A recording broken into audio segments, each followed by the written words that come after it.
In this video, I'm going to show you how quick and easy it is to create a monitor in your Momentum account. Navigate to Monitors and hover, drop down to Assets and click it. When you get to this screen, select Add Monitor right here.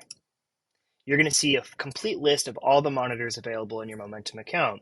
That's battery level, disconnected, excessive idling, fuel level, geofence, hours of operation, offline, power sense, and speeding. For this example, let's use excessive idling.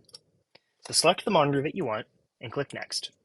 This will put you into this wizard flow. So let's choose a name. We'll just say Test for this example.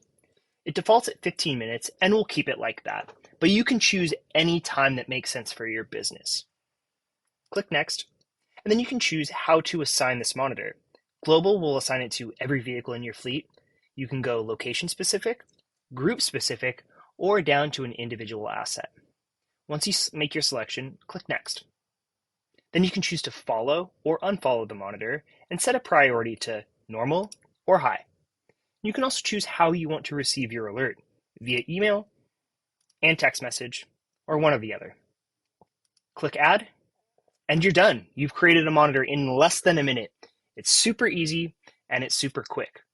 But if you ever need any help, just contact us. We're happy to help you get your monitors created.